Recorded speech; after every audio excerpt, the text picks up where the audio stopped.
സുനിൽ, ഒരു cinema dialogue ഉണ്ടല്ലോ, കണക്കുകളൊക്കെ ഒന്നും അങ്ങോട്ട് ശരിയാകുന്നില്ലല്ലോ എന്ന് പറഞ്ഞതുപോലെയാണോ ഇപ്പോൾ CPM-ന്റെ അവസ്ഥ, LDF-ന്റെ അവസ്ഥ? കാരണം വോട്ട് ഷെയറിൽ വലിയൊരു ഇടിവ് കാണിക്കുന്നുണ്ട്. CPM-ന് ലഭിച്ച മണ്ഡലം കമ്മിറ്റികളിൽ നിന്ന് ലഭിച്ച കണക്കുകളിൽ വലിയ ഇടിവ്.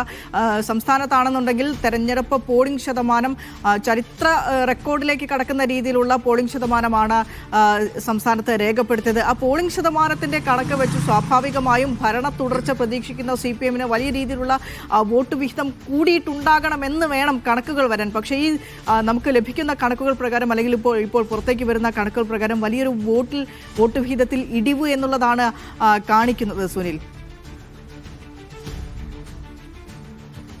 ഭരണവിരുദ്ധ വികാരം ഉണ്ടായിട്ടില്ലെങ്കിൽ കൂടിയും CPM-നെ സംബന്ധിച്ച് അവർക്ക് അധികാരം നിലനിർത്താൻ കഴിയും എന്നുള്ളൊരു കോൺഫിഡൻസ് അവർക്കുണ്ട്. അതായത് ഞാൻ നേരത്തെ പറഞ്ഞതിൽ, അതായത് ഭരണവിരുദ്ധ വികാരം ഉണ്ടായിട്ടില്ലെന്നാണ് CPM പറയുന്നത്. പക്ഷെ അങ്ങനെ പറയുമ്പോഴും സ്വാഭാവികമായും അടിത്തട്ടിൽ ഭരണവിരുദ്ധ വികാരം ഉണ്ടായിട്ടുണ്ടാകാം എന്ന് പാർട്ടി കണക്ക് കൂട്ടുന്നുണ്ട്.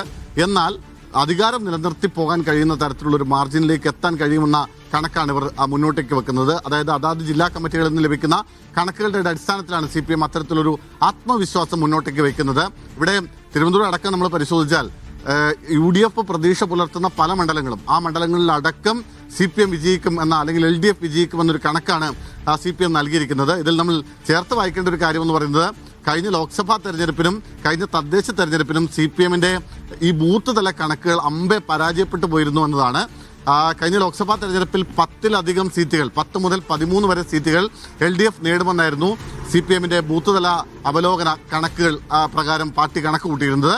പക്ഷേ വലിയ പരാജയമാണ് ഉണ്ടായത്. ഒരൊറ്റ സീറ്റ് മാത്രമാണ് LDF-ന് നേടാൻ കഴിഞ്ഞത് നമുക്കറിയാം. ഒപ്പം തദ്ദേശ തെരഞ്ഞെടുപ്പിലും ഒരു തിരിച്ചടിയും ഉണ്ടാവില്ല എന്നായിരുന്നു പാർട്ടിയുടെ കണക്കുകൂട്ടൽ. പക്ഷെ അതും തെറ്റി.